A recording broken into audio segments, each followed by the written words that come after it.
Hello and welcome to 3 TV. I'm your host Vishakha Thakur. It's Monday, the day we bring you latest updates from the Main Street, a bunch of curated stories in the Web3 space, giving you the flavor of market activity and the fresh deals struck during this week. Well, we have deals from varied segments in the show so that you, our viewers, stay well informed of the latest developments. So let's get started. Forward Industries has raised $1.65 billion in cash and stablecoin commitments through a private investment in public equity led by Galaxy Digital, Jump Crypto and Multicoin Capital, marking the largest Solana-focused treasury financing to date.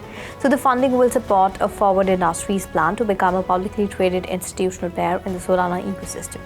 Galaxy and Jump will provide infrastructure and advisory service, while Multicoin, an early Solana backer, brings investment expertise. So the company said its strategy aims to generate on-chain returns and increase long-term shareholder value through active participation in Solana's decentralized finance markets.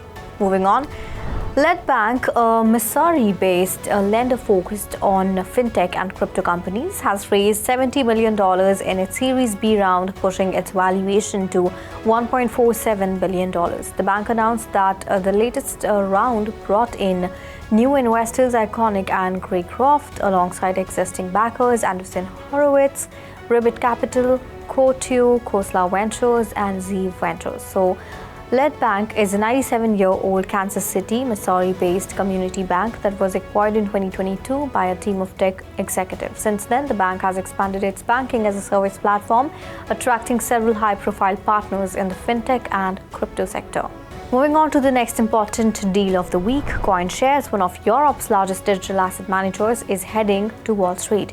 The company announced Monday that it will go public in the US through a $1.2 billion merger with Vinehill Capital Investment, a Nasdaq-listed SPAC. So the deal shifts CoinShares' listing from Stockholm to New York, opening access to US capital markets and investors. The firm manages about $10 billion in assets, including a suite of 32 crypto ETPs covering BTC, Ether, Solana, and other tokens. The deal, approved by both companies' boards, is expected to close by the end of 2025, pending regulatory and shareholder approvals.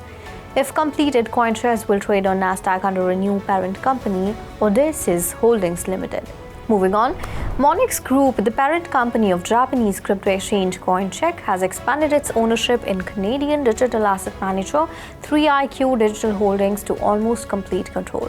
So Monex Group announced that it had purchased an additional 20.6% of shares in its Canadian subsidiary 3iQ Digital Holdings for approximately $31 million. The transaction raises Monex's voting rights in the company to around 97.8%, effectively consolidating its control of the Toronto-based asset manager. The company did not disclose additional details about future investment plans or product launches.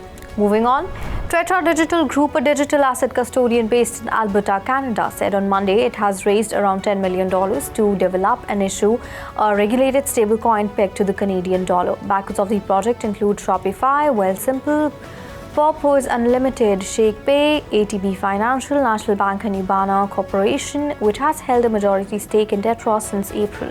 The firm aims to roll out the stablecoin in early 2026, subject to regulatory approval. The token would be issued through Tetra Trust, regulated digital asset custody subsidiary, and would be backed 1:1 with Canadian dollar reserves held domestically, according to the press release. So that's all in this episode of Deal Corner. Keep watching 3 TV for more such updates, and do log on to our website www.3voicetv.com or scan the QR code.